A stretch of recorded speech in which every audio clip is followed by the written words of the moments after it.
রাহমাতুল্লাহি আলাইহির মাকে বলছিলেন জানেন নাকি সাইয়্যিদ আবু সালেহ একজন মুসলিম আল্লাহর ওলি ছিলেন আব্দুল কাদের জিলানী রাহমাতুল্লাহি আলাইহির আব্বার নাম হলো সাইয়্যিদ আবু সালেহ একজন মানুষ ছিল পাহাড়ের নিচে গিয়ে একজন নদীর কিনারের মধ্যে গিয়ে সে বসবাস করলেন আল্লাহ তাবারক ওয়া তাআলার ইবাদত করলেন আল্লাহ আল্লাহ আল্লাহ আল্লাহু লা ইলাহা ইল্লাহু জোরে আল্লাহ আল্লাহ আল্লাহু লা ইলাহা ইল্লাহু আল্লাহ আল্লাহ আল্লাহু লা ইলাহা ইল্লাহু জোরে আল্লাহ আল্লাহ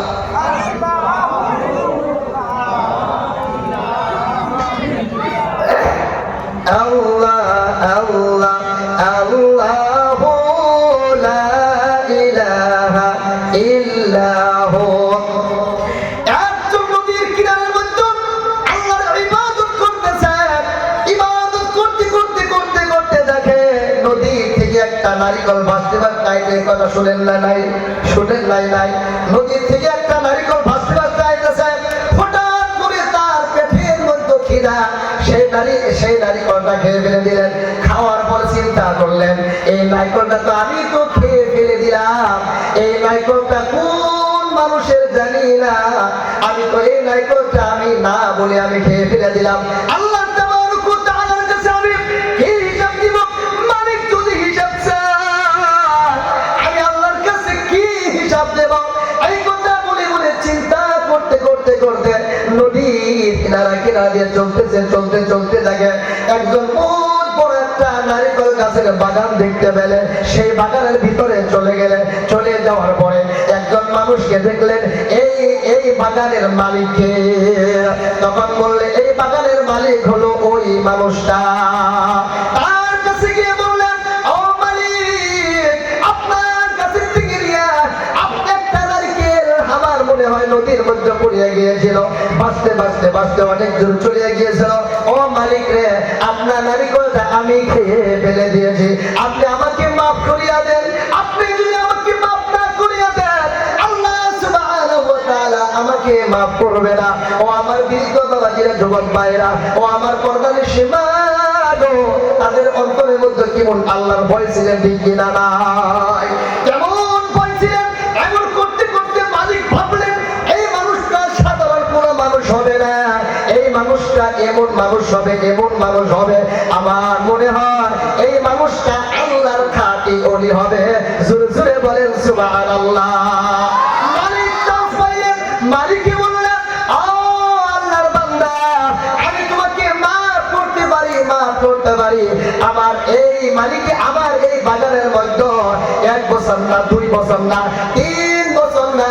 10 বছর খাদিম 10 বছর ঘুরামগিরি করার পরে আমি তোমার এই নারিকেল খাওয়াটা মাফ করিয়া দেব সাইয়্যিদ আবু সালেহ এইটা মেনে নিলেন একটা নারিকেল খাওয়ার কারণে সেইটা মেনে নিলেন 10 বছর ওই মালিকের কাছে ওই বাগানের মধ্যে থাকলেন 10 বছর যখন নিজে বুড়ে হয়ে গেলেন মালিককে গিয়ে বললেন মালিক 10 বছর পরে হয়ে গিয়েছে আমার এই গুনাহটা আপনি মাফ করিয়া দেন আমার এই ভুলটা আপনি মাফ করিয়া দেন আপনার নারিকেল খাওয়াটা আপনি মাফ করিয়া দেন মালিকে বললেন না আর তোমার 3 বছর এই বাগানের মধ্যে কাজ করতে হবে সাইয়্যিদ আবু সালেহ মেনে নিলেন আমি 3 বছর কেন এইটা মাফ করার জন্য আমার জীবন যদিও চলে যায় আমি তাও এই মালিকের কাছে থাকবো তবু আমি আমার এই নারিকেল খাওয়াটা এই বান্দার কাছে থেকে আমি মুক্ত হয়ে আমি আল্লাহর দরবারে চলে যাব বলেন সুবহানাল্লাহ তারপরে যখন থেকে 3 বছর হয়ে গেল 3 বছর হয়ে যাওয়ার পরে মালিক তখন বললেন ও আল্লাহর বান্দা আপনাকে একটা কথা যদি তুমি মানতে পারো, আমি তোমার এই নারিকেল খাওয়াটা তোমাকে মুক্ত করিয়া দেব। তখন বললেন, তাও ওই মালিক বললেন, বাগানের মালিক বললেন, আমার একটা কন্যা রয়েছে, ওই কন্যাকে তোমার সঙ্গে বিবাহ দিব, আর বিবাহ যদি তুমি করো তাহলে তোমাকে মাফ করিয়া দেব। কিন্তু তুমি শুনে রেখে দাও, আমার সেই কন্যাটা আল্লাহ দেওয়া কানটা বেরা কানে শোনে না, আল্লাহ দেওয়া হাতটা লেংড়া চলতে পারে না, আল্লাহ দেওয়া হাতটা বাঁকা বাঁকা হাতে কোনো কিছু করতে পারে না, আল্লাহ দেওয়া জবান, আল্লাহ দেওয়া মুখ, এই মুখটা দিয়ে কথা বলতে পারে না। তখন সঙ্গে সঙ্গে তাও ওই বান্দাটাই মেনে নিলেন, মালিক রে, আমি আপনার নারিকেল খাওয়াটার জন্য, গুনাহের জন্য, আপনার মেয়ের সঙ্গে আমি মেয়েকে বিবাহ করার জন্য রাজি হয়েছি, কিন্তু তাও আমার এইটা আপনি মাফ করিয়া দে। তারপরে যখন নাকি মালিকে নিজের কন্যাকে ওই মানুষটার সঙ্গে বিবাহ করাইয়া দিলেন, বিবাহ করাইয়া দেওয়ার পরে যখন নাকি বাড়ির মধ্যে ঘরের মধ্যে ঢুকলেন, ঢুকার পরে দেখেন মানুষটা আকাশের চাঁদের চেয়ে সুন্দর। বলেন সুবহানাল্লাহ। সুন্দরভাবে কথা বলে, এমন ভাবে কথা বলে মানুষ সব পাগল হয়ে যায়। ওই ঘরের থেকে দৌড়িয়া বাইরে হয়ে গেছে,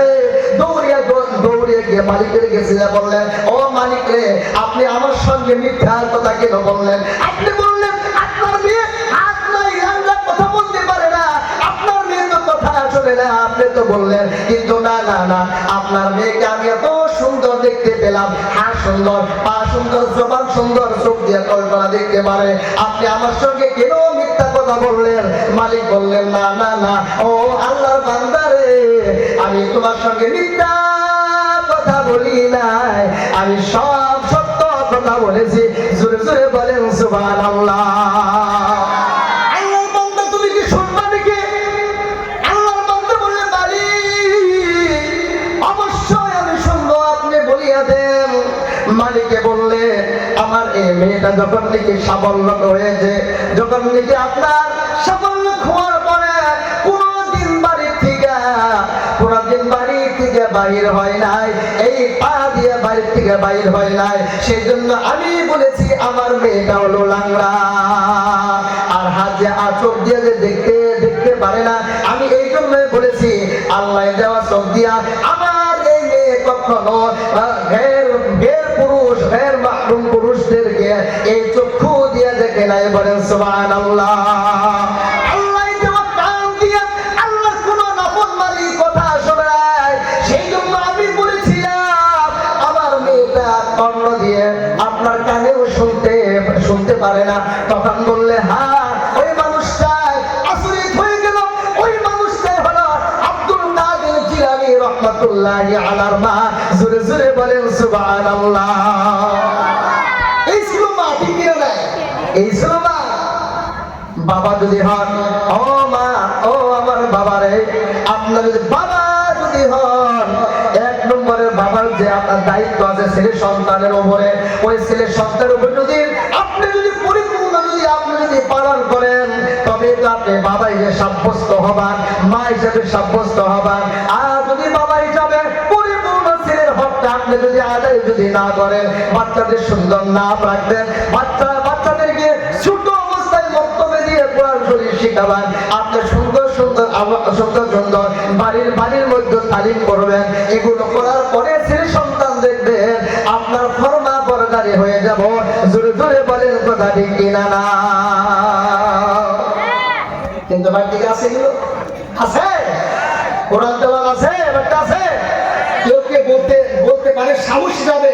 প্রত্যেক দিন আমার বাড়িতে আমার স্ত্রী কোরআন তেলাওয়াত করে আছে প্রত্যেক দিন, তাহলে আমাদের ছেলে সন্তান ভালো হবে কি? হবে কি ভাই? কথা বলে। মা যখন নাকি রান্না করতে যায়, ছোট বাচ্চাদেরকে মোবাইল দিয়ে রান্না করতে যায়, ঠিক কিনা নাই? স্বামী তো সকাল হওয়ার পরেও বাজারের মধ্যে গিয়ে কাজকর্মায় লেগে যায়, ঠিক কিনা নাই? ঠিক কিনা নাই? ছেলেদেরকে মোবাইল দিয়া অনেক মা রয়েছে, অনেক মা ছেলেদেরকে কোনো খেয়াল খবর রাখে না, মোবাইল দিয়ে অন্য বাড়ি তা ঘুরে, ঠিক কিনা নাই? ও মা, আপনার যদি এইভাবে যদি বেপরদা হয়ে যদি আপনারা ঘুরেন, বলেন তো আপনার পেটে থেকে রহমাতুল্লাহ নাজিল হবে না, আল্লাহর গজবুল্লাহ নাজিল হবে ঠিক কিনা নাই? এখন প্রত্যেক বাড়ি বাড়িতে গজবুল্লাহ নাজিল হয়েছে ঠিক কিনা নাই? অনেক জায়গার মধ্যে দেখা যায় ছেলে সন্তানরা মাকে ধরে পিটাই করে, বাবাকে ধরে পিটাই করে ঠিক কিনা নাই? ও আমার যুবক ভাইরা, না না না না, আপনার মাকে আপনি কখনো মারবেন না, আপনার বাবাকে আপনি কখনো মারবেন না। ও আমার যুবক ভাইরা, আপনি কি জানেন নাকি আপনার মার কত অবদান রয়েছে, আপনার বাবার কত অবদান রয়েছে? এখন বুঝতে পারি যাদের ছেলে সন্তান হয়েছে,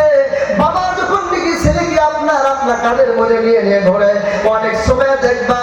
ছেলে সন্তানরা বাবার মাথার মধ্যে কাঁধের মধ্যে পেশাব করিয়া দেয় ঠিক কিনা না? সেই জন্য কবি বলছেন, মায়ের পায়ের মায়ের চোখে ঝরলে পানি, মায়ের চোখে ঝরলে পানি, আল্লাহর আরশ কাইটা যায়, কান্দে না যেন মাই, কান্দে না যেন মাই, মায়ের চোখে